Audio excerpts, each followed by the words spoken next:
You are Locked On Hawks Postcast, part of Locked On Sports Atlanta on the Locked On Podcast Network. Your team every day. Man, how much I appreciate everybody for tapping in with us. This is another episode, what you're listening to and watching right now, another episode of the official Locked On Hawks Postcast with me, DeShaun Tate. Definitely gonna give you guys a little bit of a recap on tonight's 121-98 in disappointing fashion, shameful fashion and performance that the Hawks put out there in a particular quarter, that one being the third quarter. So we'll just talk about that a little bit, and You Can't Afford That segment. Of course, we'll talk a little bit about the all bread, no butter for this Atlanta Hawks team, in which obviously definitely with most of which this Atlanta Hawks team had been successful. Some of their go-tos, some of the things that they, if they don't do anything else, they do these things, fill in the blank there. Obviously wasn't successful very much at that. We'll talk about that a little bit as well. And then lastly, but certainly not least, Onyeka Okongwu, standing out as a player for the Hawks, not only on tonight, but as he has since he has been inserted into the starting lineup. And kind of talking a little bit about what is next upcoming for him before we get ready to get on the road here pretty soon. And obviously this is one of them situations where you're done defending the home court, at least for a little while anyway, not for too long, but for a little while, got to get ready to go on the road and head up to the Big Apple to take on the Brooklyn Nets. So we'll talk about all those things here in just a moment. But first, before we get started, of course, I have to fill you guys in with some information to let you know that today's episode of the official Locked On Hawks Postcast is brought to you by FanDuel, where right now new customers can get $250 in bonus bets when your first $5 bet wins. So make sure you go and check that out. FanDuel, where FanDuel can even make some of your dreams come true if you're putting your money in some of the right places. Obviously, it's March Madness, and we'll get into some of that at some point at a later time. But make sure that you go and get yourself signed up an account, unless you've been living under a rock. Make sure you go sign up an account with FanDuel. Make sure you do that like yesterday at this point. Let's jump right on into things where, the Atlanta Hawks coming away with entering a game rather, and on a 4-game win streak, that is. And, me just kind of looking at the Atlanta Hawks as they approach this game, and I can't lie. Let's just, I don't know what the cool kids say or call it, keep it a buck, keep it 100. All of those words are probably ones that aren't used anymore, as I'm sure my nieces and nephews often remind me of. But I wasn't really extremely confident in the Hawks being able to win this game in the first place, if I'm just being honest. And look, that's not to poo-poo, on the Hawks by any stretch of the imagination. That is just simply me knowing that when I saw that game at that crisp new arena that they got there in LA when they played the Clippers on the road, that wasn't a team that I felt was good from a matchup standpoint for the Atlanta Hawks. Wasn't a game in which I thought that, the Atlanta Hawks just happened to had lost because it was on the road. And I think that was at like the tail end of like a 6 or 7, 8 game,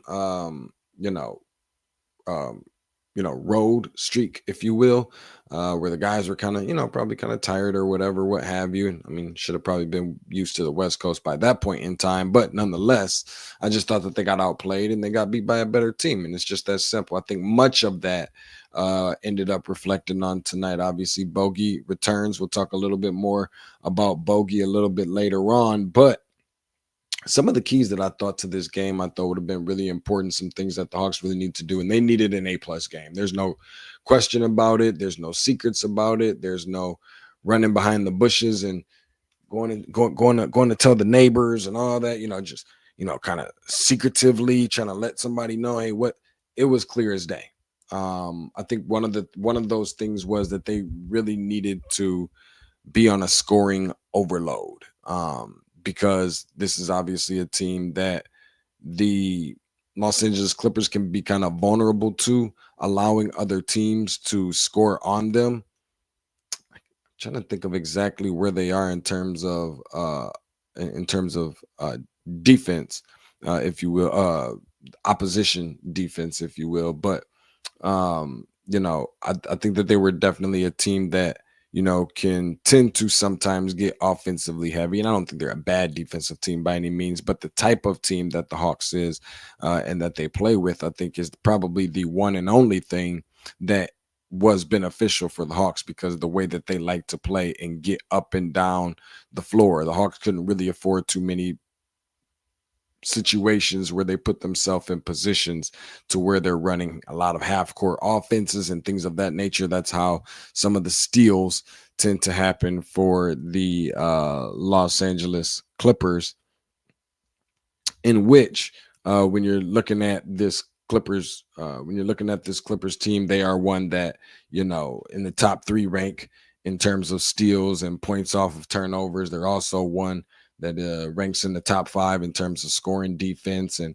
second in the league in second chance points for scoring defense as well. So you can only imagine how much most of those contributions in that particular department, really weighs heavy based off of its half-court defense.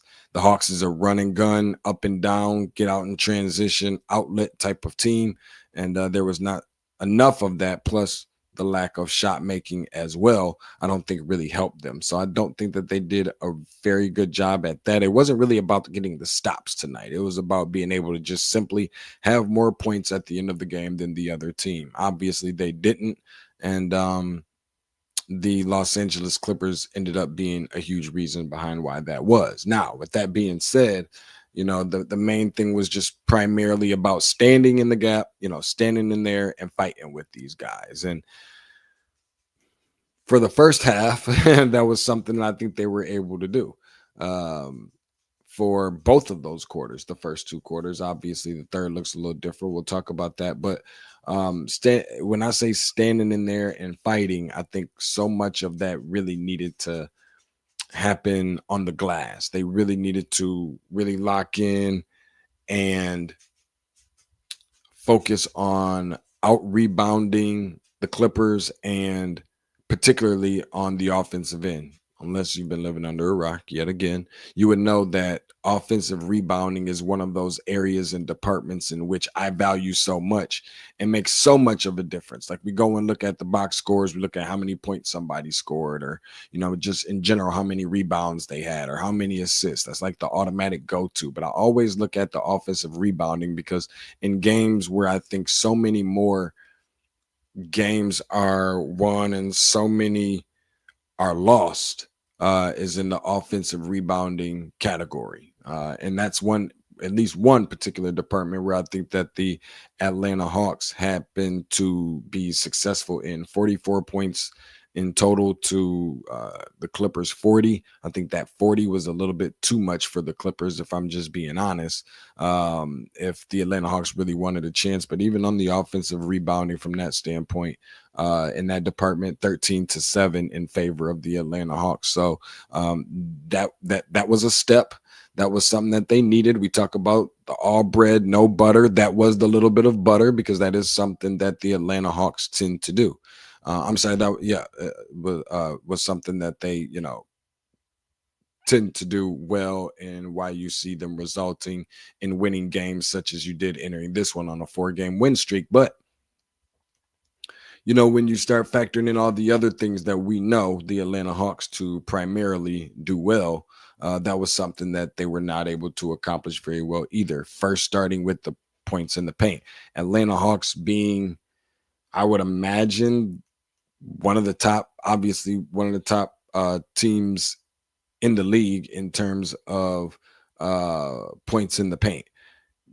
Got outscored 64-52 easily by 12 whole more points in the paint in which I get it. There was no Clint Capella on tonight. I understand that. I understand that. But for a guy like a Norman Powell, who's more than just a spot up shooter, if you will, or just an amazing role player who certainly could have been up for an NBA All-Star appearance this year with the type of year he had been having,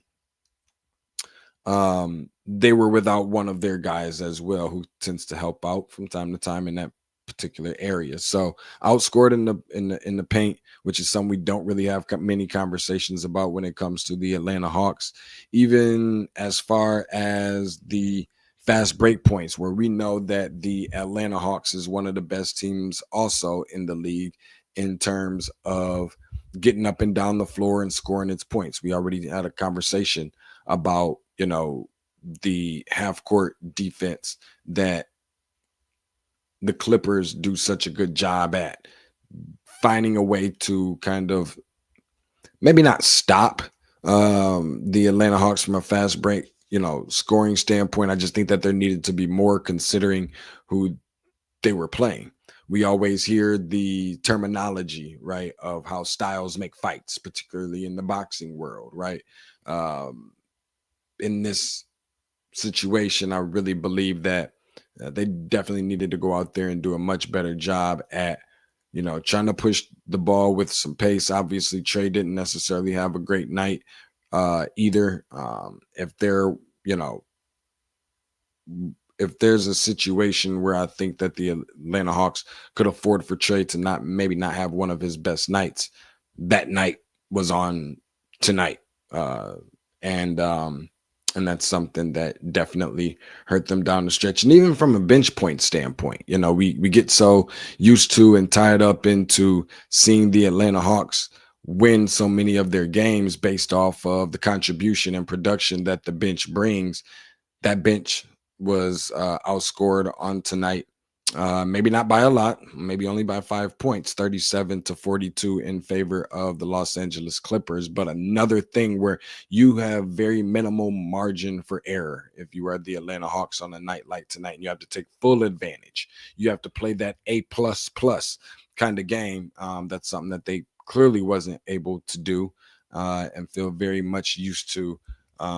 The reasons behind why they weren't able to do that, we'll get ready to talk about here in just a second on the other side of this break. Again, appreciate all you guys for joining me here as we recap the very unfortunate 121-98 loss, snapping the 4-game winning streak, Los Angeles Clippers over the Atlanta Hawks. And here in a second, we'll talk just a little bit about on our next segment, which is the turning point on the other side of this break.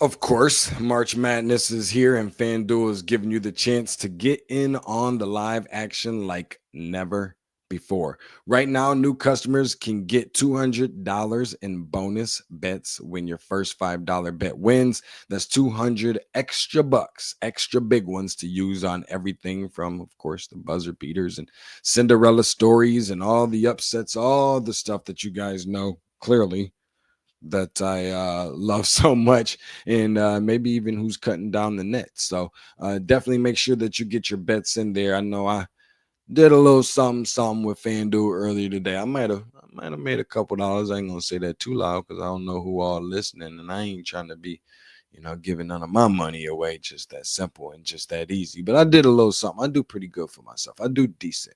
But of course, I did that at only one place. That place is FanDuel. So, you can always pick your favorites if you got some, keeping your eyes on a few underdogs like I have been this year. Obviously, with some of the mid-majors, got some big-time conference tournament games going on right now. We don't even have to wait till we get to the big dance in the NCAA tournament and so forth. Of course, that FanDuel app is very simple, very, very easy to use. And when I get paid instantly. No waiting around on your money, folks. Make sure that you go and collect all your chips, all your tokens right there on the spot as soon as those games are over. So make sure if you don't do nothing else that you go and visit FanDuel.com and get in on the college hoops action all tournament long. Again, that is FanDuel.com.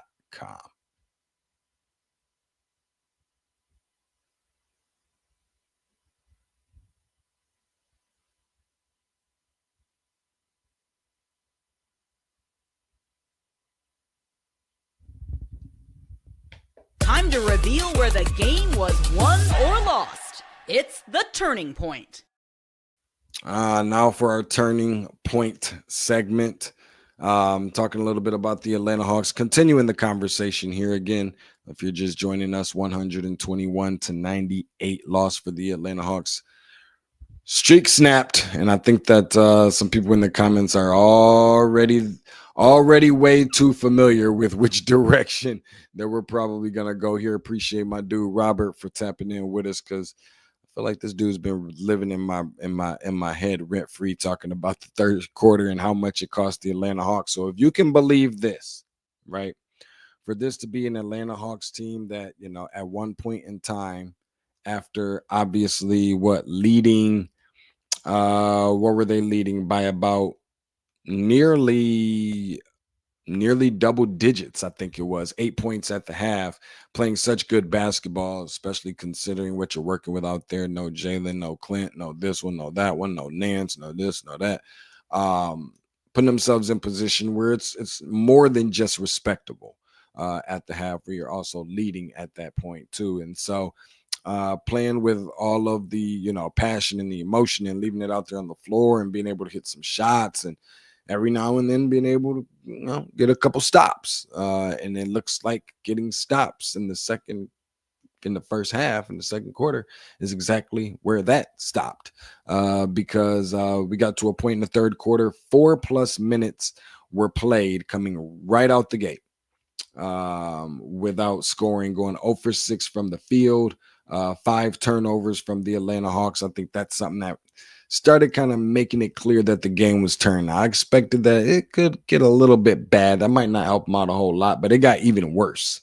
And that's something that really, really hurt this Atlanta Hawks team, because I didn't think it could get, I knew it could get worse, but I didn't think it was going to get as bad as it ended up getting. It first resulted in an 11-0 run from the Los Angeles Clippers to start the third quarter. But to make matters worse, or I guess just add fuel to the fire, if you will, or insult to injury, if you will, how about this? The Los Angeles Clippers go on a 19-0, should say 0 because O is technically a letter, a 19-0 run in the span of, I think, about 5 minutes or somewhere around that range in the third quarter. And obviously the Atlanta Hawks as well had, after scoring 61 points in the first half, had only scored 8 points in the third quarter, shooting 4 for 23 from the field, 0 for 8 or 0 for 8 from 3 from long distance, and 0 free throw attempts, which was just a little bit surprising. I'm not the most, I guess, mad at that, because I do understand, or I overstand rather, that this was a game in which the Atlanta Hawks, if they really wanted to win and if they really wanted to stand a chance to be able to win this game, they had to probably do so from 3. We didn't see a typical night that we would from 3 from a Georges Niang or a couple other of the guys, certainly Trae Young. There's not going to be a lot of games where this team can really suffer from behind the arc, in which we know how that can be sometimes, especially as Hawks fans, right? Where you have Trae Young, Georges Niang, some of their better 3-point shooters that are struggling from 3. That's something that just can't happen, especially against a superb team, with considering the bad matchup, even from a talent roster standpoint, as the Atlanta Hawks. And not only that, but Dyson Daniels definitely didn't show up on the offensive end as well, you know, on a night like tonight. And I know sometimes we tend to want to maybe give him a pass sometimes, every now and then, just because we love his ability to play defense and how contagious that is. But certainly that is the particular area in the third quarter that was, let's just call it what it is. It was downright shameful. It was downright embarrassing.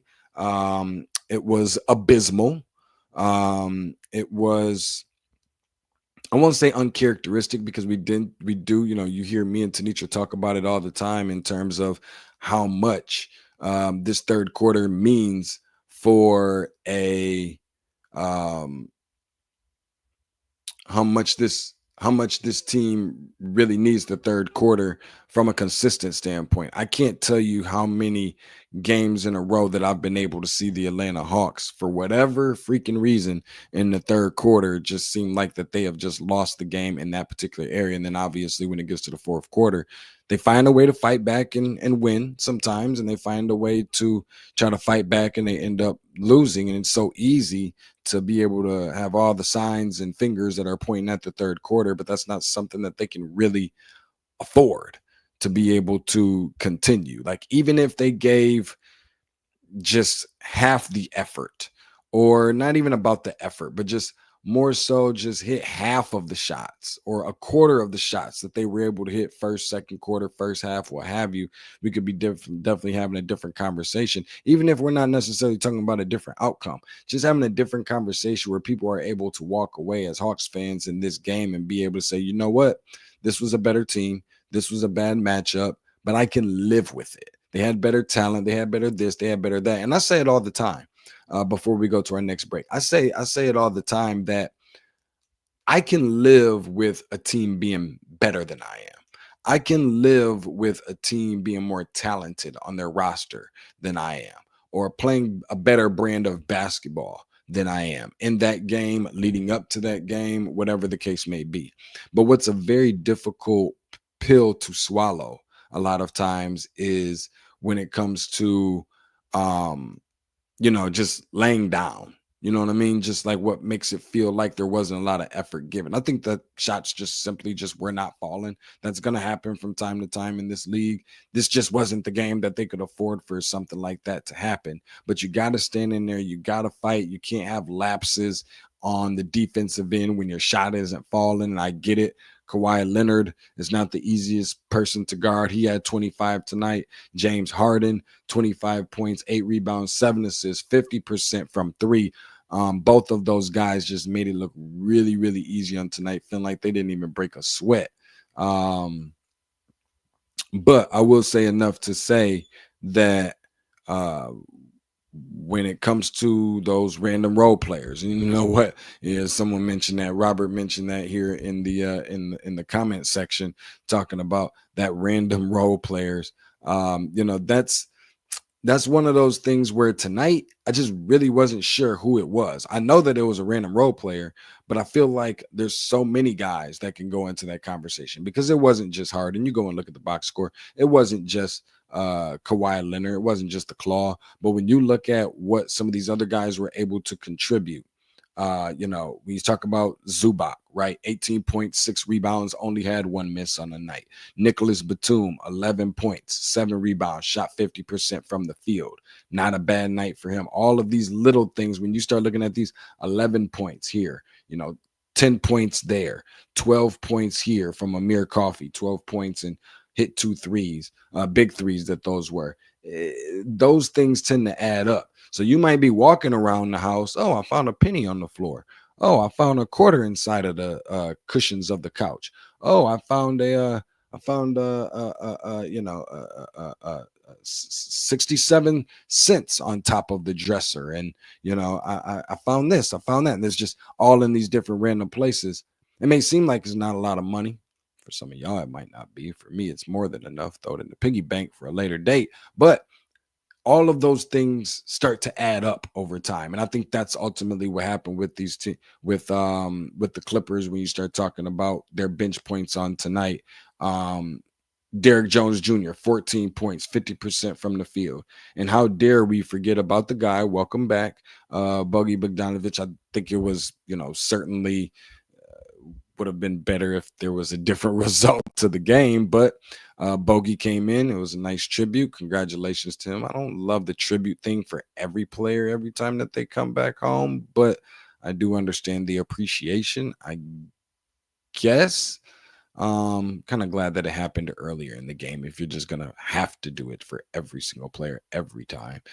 12 points for him, 3 rebounds, 3 assists, only missed 2 shots on the night and shot 100% from 3, even though he only took 2 of them. So good to see him, coming back. Would have been better if he didn't have 12 points and hitting those big threes, but Nonetheless, it was just good to see him back around the guys again and seeing the good old fellowshipping and things of that nature. So let's go ahead and jump right on over to the other side of the break. We're going to get into some conversation about what's next up for Double O, who clearly appeared to have a really good night on tonight. On the other side of this break, we'll dive into it just a little bit more in a moment.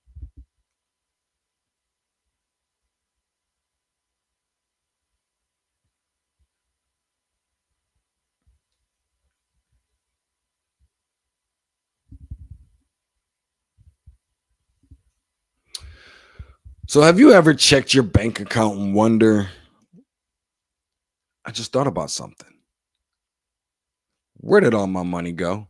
Such a term that's just so typical. I feel like everybody's kind of been through that once or twice, at least in their lives. And, when you think about it, all that money's starting to add up, like we always just finished talking about in the last segment, between dining out, as expensive as food is these days. I feel like it's easier to dine out sometimes than it is or just as expensive to dine out these days as it, or eat at home these days, than it is to dine out. Online shopping even can cost a good decent amount of coin.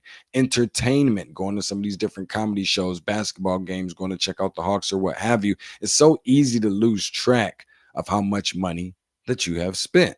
Well, that's where Monarch Money comes into play. It's your personal CFO, giving you full visibility and control over your finances. Monarch Money isn't just a budgeting app, it's a complete financial command center. I could probably use a little bit of that. Breslин's taking all my nickels. You can track all your own accounts, investments, and spending all in one place. So you stop just managing your money and you start building a little bit more of your wealth.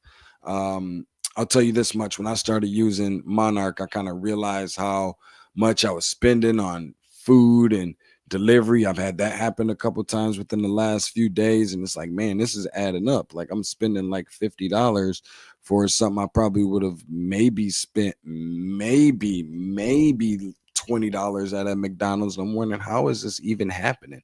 So you're spending all this money. You can now budget a little bit smarter and save more money. I gotta find a way to get rid of that DoorDash thing. That's just not helping me out a whole lot. But what will help you out is Monarch Money. It's all in one convenience instead of juggling through all the multiple apps. And you know that you can always use Monarch to check your finances, track all your spending, and even plan along your long-term goals, which is always a plus. Take control of your finances with Monarch Money. Use the code LOCKEDONNBA at monarchmoney.com for 50% off of your first year. That's Monarch Money, MONARCH money.com. Code locked on NBA for half off of your first year.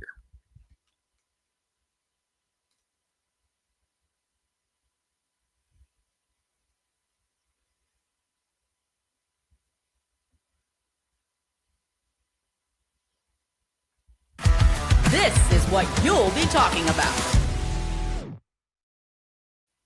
So as we kind of mentioned already, some of the things that we'll be talking about, it was good to see Bogey coming back and showing some love with some of his peers. Obviously, the kind of game that he had on tonight, it would have been a little bit better if we were able to see Georges Niang kind of show him up in the three-point department, kind of the replacement, as I like to call it, for someone like a Bogdan Bogdanovic. And, seeing the way that he was able to come out on a night like tonight, the Hawks need to have a short-term memory, and I'm sure that that'll probably be the smartest thing before they go into the next game. But Bogey's homecoming tonight was obviously good for him. Coming in and showing some love to all the guys, and Bogey just a really good person at heart, being in some of those locker rooms and what have you.